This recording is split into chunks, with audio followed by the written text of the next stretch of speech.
قید بامشقت کی سزا کیا ہوتی ہے؟ کس کس جرم کرنے والے کو ایسی سزا ملتی ہے کہ وہ عمر قید بھی کاٹتا ہے، ساتھ مشقت کی سزا بھی کاٹتا ہے؟ بہت اچھا کوشچن ہے آپ کا. قید بامشقت جیسے لفظ سے ہی یہ ظاہر ہے کہ وہ قید بھی کاٹے گا اور مشقت بھی کرے گا.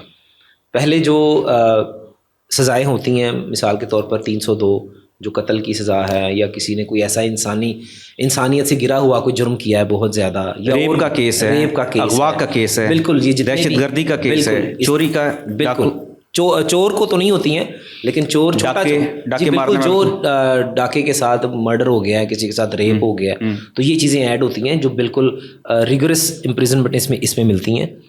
قید بامشقت یہ ہوتا ہے کہ اگر سب سے پہلے تو چکی پسوانا بڑا تھا، وہ چکی پتھر کی ہوتی ہے، بڑے زور سے وہ کرنا پڑتا ہے، زور لگا کے. پرانے دور میں ہوتی ہے. پھر اس دور میں ہے، اس میں بھی ہے، بالکل چکی بھی ہے، اور پتھر کی کٹوائیاں جو پہاڑوں پر لے جاتے ہیں، پتھر توڑواتے ہیں، وہ بھی ہے. پھر ابھی آج کے دور میں بھی ہے، لیکن بہت کم ہو گیا، پہلے بہت زیادہ تھا. اب یہ ہو گیا کہ اور کام کروا لیتے ہیں، کون سے ہنر کا کام کروا لیتے ہیں. اب تو جیل کے اندر یہ فیسلٹیز آ گئی ہیں، لوگ پڑھائی کرتے ہیں. اندر سے ایسے دوست ہیں ہمارے جو پڑھ لکھ کے آتے ہیں، وکیل بن کے آئے ہیں، لا کر کے جیلوں کے اندر سے آئے ہیں، اور انہوں نے تعلیمات حاصل کی ہیں. تو یہ ایک اچھا، میں نے سزائے موت کے ایک قیدی تھے جنہوں نے لا کیا تھا، جی میں نے کروایا تھا انٹرویو ان کا. جی تو بہت ساری ایسی ہیں سزائیں. لیکن اب جو ہے کہتے ہیں نا، جیلیں جو ہیں وہ اصلاح کا ایک ادارہ ہوتا ہے، تو اصلاح ہونی چاہیے. اصل معنوں میں یہ ہے اصلاح.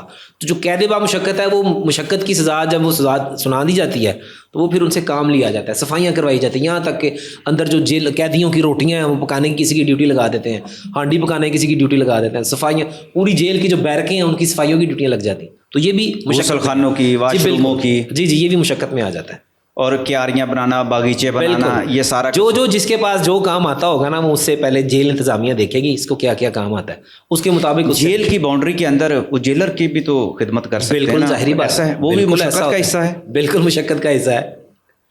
اور جیل سے باہر بھی ان سے مشقت کرائی جیل سے باہر پہلے لے کے جایا جاتا تھا، جب پتھر کی کٹوائی ہوتی تھی پہاڑوں پر لے جایا جاتا تھا، لیکن اب بہت کم ہو گیا. یہ جو چکی پیسنے والی جو آپ نے بات بتائی ہے، کبھی ابھی پریکٹس میں آپ نے دیکھا ہے، کبھی جب جیل میں گئے ہوں یا سنا ہو کہ اسے چکی پسوائی جاتی ہے، اس چکی میں کیا چیز پیسی جاتی ہے؟ وہ چکی میں جیسے گندم ہوتی ہے پہلے اب تو مشینیں آ گئیں، اب تو چکی کا بھی بہت کم سسٹم ہو گیا. اس وقت آٹے کی پسوائی ہوتی تھی، تو اس وقت مشینیں نہیں تھیں، تو اس لیے وہ پتھر کی چکی جو ہے نا، وہ پسوائی بڑا زور لگتا تھا. پہلے دور میں خواتین جو ہماری دادیاں ہمیں بتاتی تھیں کہ وہ اس وقت ہوتی تھی، اب تو ہم نے دیکھے بھی عرصہ ہو گیا. تو وہ زور لگوا کے آٹا پسوایا جاتا تھا، پھر وہ آٹا جو ہے وہی پکوانے کے لیے جیل انتظامیہ اندر سارا جو کھانا جو لانگری بناتے ہیں تو وہ وہاں پر ہوتا تھا. تو چکیاں پسوانے کی باریاں لگتی تھیں. تو اب جو ہے وہ چکی پسوانے کا بہت کم ہو گیا، وہ دوسرے کاموں کی طرف شفٹ ہو گیا. تو سزا معاف بھی کروا لیتے ہیں لوگ مشقت کی سزا جب ہوتی ہے؟ دیکھیں، سزا معاف کرنا وہ کورٹ کی ہی جورسڈکشن ہے. عدالت نے ہی معاف کرنی ہے، عدالت نے ہی سزا لکھنی ہے. پولیس اپنی مرضی سے کوئی بھی سزا معاف نہیں کر سکتی، نہ کم کر سکتی ہے، نہ زیادہ کر سکتی. لیکن اپنی مرضی کے مطابق تو کر سکتی ہے، مرضی کے مطابق نہیں کر سکتی. قانون کے مطابق مرضی کے مطابق لکھ دے کہ لو جی اس نے ڈیوٹی کر دی ہے. چلیں، بہت بہت شکریہ، تھینک یو.